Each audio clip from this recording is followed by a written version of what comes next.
The fact of the matter is that there has been a rush to embrace the worst elements of the Chinese Communist Party in the Biden administration.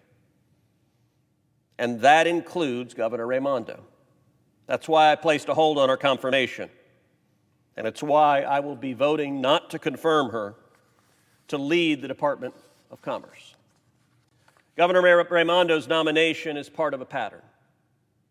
So far, every action, every nomination that we've seen from the nascent Biden administration, insofar as it concerns China, has lessened the scrutiny, has lessened the sanctions, has lessened the pressure on communist China.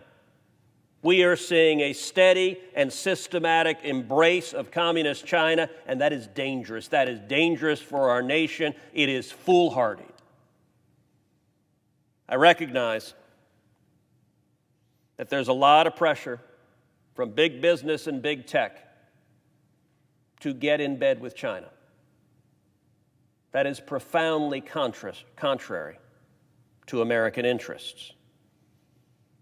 Now, we're just about 6 weeks into the Biden presidency, and the Biden administration has already been keen on lifting the restrictions on Huawei since the very first week. Where will we be 6 months from now? A year from now? Prohibiting the use of platforms like Huawei and safeguarding American technology from being exploited by Chinese espionage infrastructure are common sense measures to protect American national security. Before the coronavirus pandemic, the understanding of the threat posed by communist China was more limited. It was more limited in Washington, where both Democrats and Republicans mistakenly believed China was our friend, and it was more limited internationally. For 8 years in the Senate, I had been calling out the threat posed by communist China. Sometimes a lonely position in this town. But as events transpired the last year and the world saw the systematic pattern of lies and deception and death coming from the Chinese Communist government, eyes have been opened and the severity of the threat has been underscored.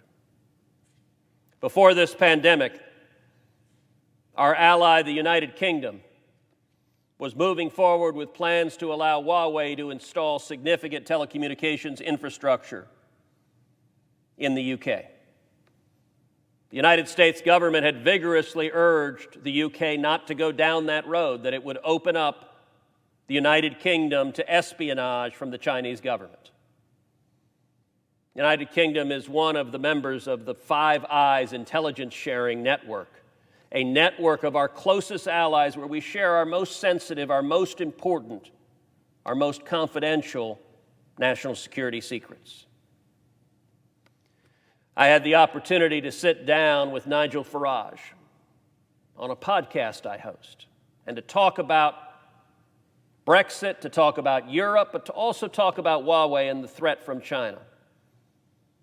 As I said to Nigel on the podcast, as much as we love the Brits, as valuable a friend as the UK is to the United States, if the UK went forward with allowing Huawei to install significant telecom infrastructure in its country, we might have to reassess the UK's participation in the Five Eyes security network.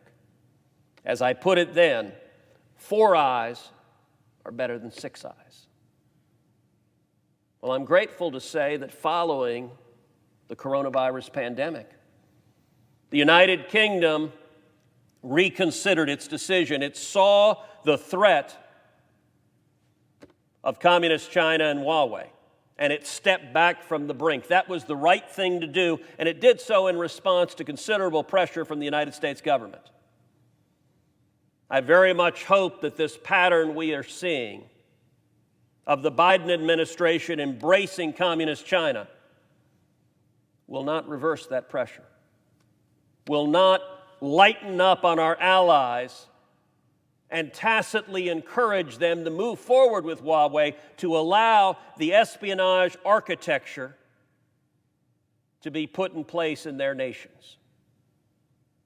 That would render America more vulnerable. It would render our allies more vulnerable. It would render the world more vulnerable. It would have been a very simple matter for Governor Raimondo to commit to keeping Huawei on the entities list. It would have been a very simple matter for Governor Raimondo to commit to keeping the Chinese technology companies that I urged be added to the list, keeping them on the list. She refused to do so repeatedly. As I said, this appears to be a part of a pattern of a systematic decision to embrace communist China. If that is indeed the direction the Biden administration is going, I hope that members of both parties who have seen the threat posed by communist China will urge the president, will urge the cabinet, will urge this administration, stop the embrace of communist China. Defend the interest of the United States of America. Because she was not willing to make these commitments, I will be voting against the confirmation of Governor Raimondo, and I encourage my colleagues to do the same. I yield the floor, and I suggest the absence of a quorum.